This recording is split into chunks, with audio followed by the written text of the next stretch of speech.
마지막 말은 진심입니다. 마지막 말에는 그 사람의 본심이 담겨 있죠. 자, 오늘은 아모스서의 마지막 메시지입니다.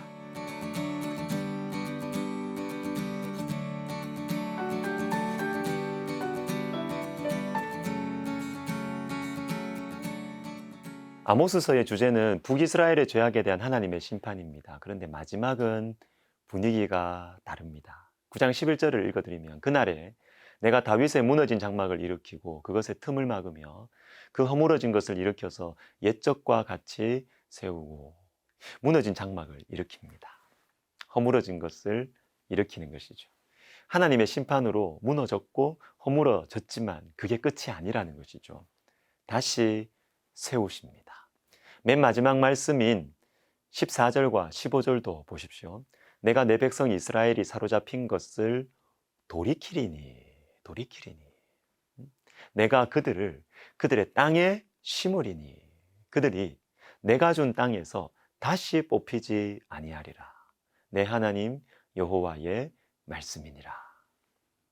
죄로 말미암은 하나님의 심판으로 하나님 백성들이 포로로 사로잡혀 갔지만 다시 돌아온다는 것입니다. 그리고 다시는 뽑히지 않을 것입니다. 심판 후의 회복, 이것이 아모스를 통한 하나님의 마지막 메시지입니다. 심판으로 끝나는 것이 아니죠.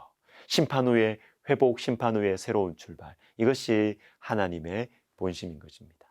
자, 창세기의 마지막 메시지도 희망입니다. 창세기의 마지막 부분, 즉 37장부터 50장은 요셉을 중심으로 펼쳐지는데 마지막 49장과 50장은 분위기가 어두워요. 49장에는 야곱의 입을 통해서 12지파에 대한 예언의 말씀이 나오는데 대부분이 비관적입니다. 자신들의 죄악으로 인하여서 미래가 어두워요. 그리고 50장에서는 주인공인 요셉, 애굽의 총리로 하나님 백성들을 보호하던 요셉이 죽습니다. 이제 고통의 시간이 찾아올 것 같습니다. 그러나 창세기는 그것이 끝이 아니에요. 절망이 끝이 아니에요. 마지막 50장 24절에 이런 말씀이 있습니다. 요셉이 그의 형제들에게 이르되 나는 죽을 것이나 하나님이 당신들을 돌보시고 당신들을 이 땅에서 인도하여 내사 아브라함과 이삭과 야곱에게 맹세하신 땅에 이르게 하시리라 하고 출애굽을 보여줍니다. 나는 죽지만 하나님이 돌보실 것이다. 하나님의 약속을 보여줍니다. 12지파의 실망스러운 모습들과 요셉의 죽음이 창세기의 끝이 아닙니다. 결국에는 하나님의 약속이 이루어질 것이다. 이것이 창세기의 마지막 메시지, 하나님의 본심인 것이죠. 저와 여러분을 향한 하나님의 본심은 무엇일까요? 예레미야 29장 11절에 너희를 향한 나의 생각을 내가 아나니 평안이요 재앙이 아니니라. 너희에게 미래와 희망을 주는 것이니라. 여러분 혹시 지금 좀 힘든 시간을 보내고 계십니까? 인생의 문이 닫혀 있는 것 같습니까? 하나님께서 나를 버리신 것 같습니까? 과거에 내가 지은 죄들로 인해서 지금 나를 하나님이 심판하시는 것 아닌가? 이런 생각 드십니까? 사랑하는 여러분, 하나님의 본심이 그게 아니에요.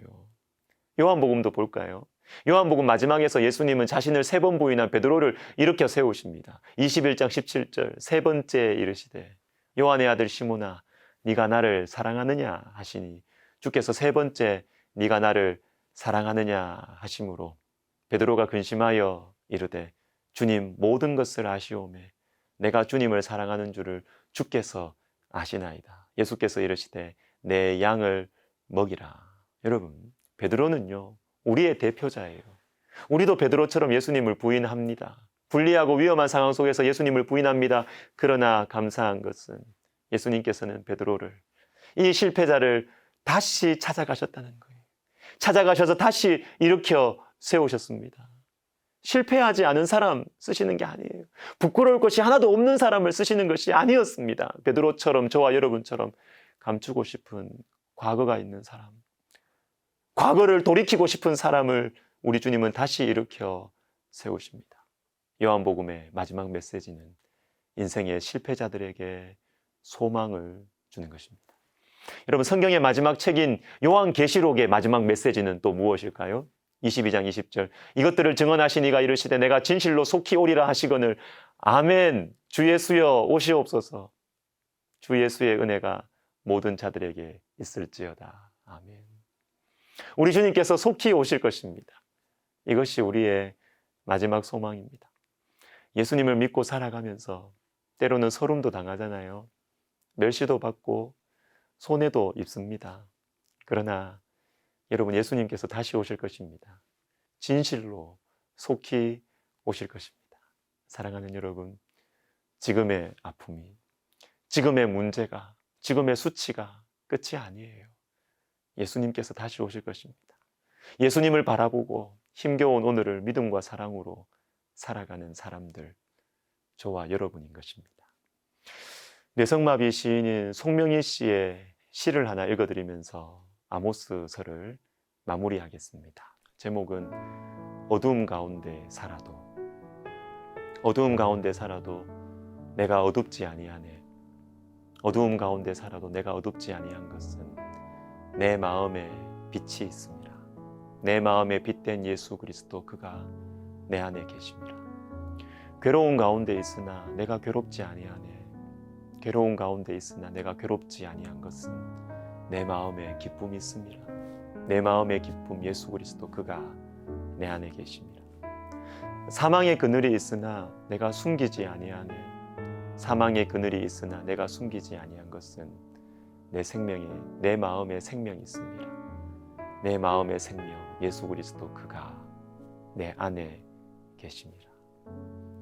사랑하는 시청자 여러분, 때로는 내 인생이 어두운 것 같아도 우리를 향하신 하나님의 본심을 보여주신 예수 그리스도, 그분의 십자가 바라보고 살아갔으면 좋겠습니다. 기도하겠습니다. 하나님 아버지, 우리를 향한 주님의 본심, 그 사랑과 평강과 위로에 주님의 그 본심을 예수님의 십자가를 통하여 확인하게 해주시니 감사합니다. 주님, 우리가 주님을 믿고 주님과 함께 힘들고 어려운 인생을 믿음으로 살아갈 수 있도록 주님 도와주시옵소서. 예수님의 이름으로 기도드립니다. 아멘.